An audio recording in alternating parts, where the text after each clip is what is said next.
Images qui circulent en ce moment sur les réseaux sociaux, celles de jeunes gens, ou plus ou moins jeunes d'ailleurs, qui prennent des bains d'eau très froide. On va en parler avec vous, docteur Jean-Marc Sen.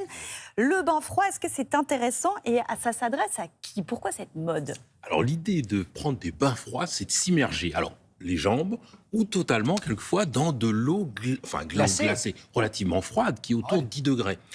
Ça peut monter jusqu'à 15 degrés. Et ça pendant une dizaine ou une quinzaine de minutes. Alors ça, c'est vrai que ça fait une poussée d'adrénaline, noradrénaline. Là, vous imaginez quand vous êtes là-dessus, c'est vraiment important.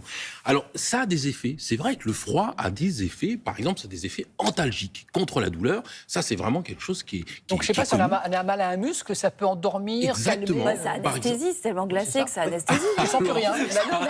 Tu ne sens plus rien. Mais voilà, au-delà de l'antalgie, c'est l'anesthésie, effectivement. Donc, ça veut dire que quand on a fait du sport, qu'on a des grandes courbatures, des douleurs, c'est vrai que ça a cet effet-là. Et puis, après, justement, le sport, ce qui se passe, c'est qu'il y a une congestion des muscles. Et là, ça contracte les vaisseaux, ça diminue l'œdème. Donc, c'est vrai que ça a des effets qui sont assez positifs sur tout ça. Il faut rester au moins 15 minutes. Alors, effectivement, généralement, faut rester effectivement 10 à 15 minutes. Alors, on le propose généralement. Alors, c'est vrai que les sportifs de haut niveau, on leur propose. Je suis les équipes de France, et effectivement, après, quand ils ont une séance très intensive, on va leur proposer d'être là-dessus. Vous vous êtes occupé de Teddy Riner. Il le fait, par exemple, Teddy Riner, ça? Oui.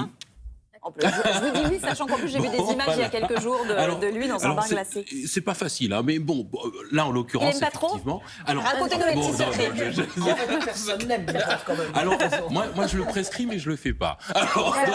Allez, vous le prescrivez, effectivement, vous? je fais pas ce genre de choses. Mais c'est vrai que c'est bon pour récupérer une bonne séance, et c'est bien aussi pour dormir, parce qu'on refroidit la température corporelle. Donc pour voir, non, ça après. Justement, le problème c'est que tu t'endors et tu te réveilles pas. Leonardo DiCaprio dans le film Titanic. Eh ben oui, par exemple. Excusez-moi. Oui, c'est vrai. C'est vrai. Ah oui, il n'est pas monté sur la planche et l'hypothermie, il craque. Voilà. J'ai pas vu jusqu'à là. Ah bah si, vous l'auriez trop. Docteur, c'est pas dangereux pour l'organisme quand même. C'est ce qu'on se dit. Alors si on va bien, si on n'a pas de pathologie, évidemment, il faut demander, cardiaque notamment, on peut le faire. Mais c'est vrai qu'il y a des contre-indications, ça il faut faire attention. Vous savez, il y a l'allergie au froid, ou le fameux syndrome de Raynaud, je ne sais pas si vous en avez déjà entendu parler.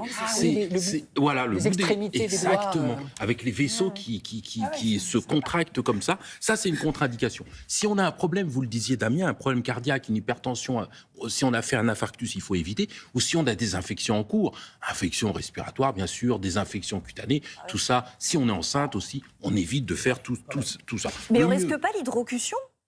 Alors en fait, il y a un réflexe. La nuque. Quand j'étais petit, ma mère disait tu te mouilles la nuque. Le ventre, la nuque.